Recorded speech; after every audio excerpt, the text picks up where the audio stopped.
these things, Jesus showed himself again to the disciples at the Sea of Tiberias. And in this way he showed himself.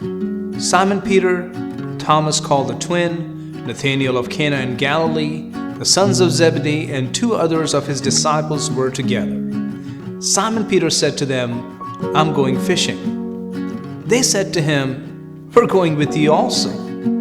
They went out and immediately got into the boat, and that night they caught nothing. By this time, Jesus' work on earth was more or less done. John could have ended his gospel in chapter 20, but he continues for one very specific reason. Simon Peter. Peter had denied Jesus the night before the crucifixion, and he went out and wept bitterly. Tears of shame, tears of disappointment, of guilt and failure and self-condemnation. You may be watching this video through tears of self-condemnation right this moment. They may not be visible on your face, but they're there. Maybe you promised God that you spend more time with Him in prayer, or that you would obey Him without fear, or that you would never turn your back on Him, and then you failed. Here's the good news. Easter means you get a second chance. Living in self-condemnation is a miserable, contagious existence. Think about Peter's response after the crucifixion. He went fishing, back to his old life. But Jesus appeared in grace, not condemnation. Even though he had every right to come to Peter in anger or disappointment, he instead came with forgiveness. He didn't rebuke the disciples for returning to their old lives. In fact, he helped them find fish. That's God's nature. Just when you think you don't deserve grace, He gives it freely.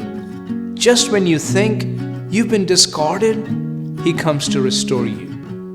But when the morning had now come, Jesus stood on the shore. Yet the disciples did not know that it was Jesus. Then Jesus said to them, "Children, have you any food?" They answered him, "No." And he said to them, "Cast the net on the right side of the boat, and you will find some." So they cast, and now they were not able to draw it in because of the multitude of fish. Therefore that disciple whom Jesus loved said to Peter, "It is the Lord." And how did Peter respond? Now when Simon Peter heard that it was the Lord, he put on his outer garment and plunged into the sea. When the rest of the disciples came to the shore, they were met with a fire of coals with fish and bread laid on it. Jesus said to them, "Bring some of the fish which you have just caught." How beautiful is that? Jesus not only had breakfast prepared for them, but He even asked them to contribute. The beauty of the Christian life is that God takes even the broken and shattered pieces of our lives to use them to bring something good. And we know that all things work together for good to those who love God, to those who are the called according to His purpose. One of my favorite pastors, Donald Gray Barnhouse, used to say, "God is the greatest junk dealer in the history of the universe. He will take whatever is there and bring something good. And all He asks in return is for us to love Him." Jesus asks Peter, "Simon, son of Jonah, do you love me?" Peter replies, "Yes, Lord. You know that I love you." Then Jesus tells him, "Feed my lambs, tend my sheep." On the third time, Peter was grieved and he said to Him, "Lord, you know all things. You know that I love you." Then Jesus answered, "Feed my sheep." Jesus is telling Peter, "I'm not through with you. I still need you. I still have work for you. You were never supposed to follow me to the cross.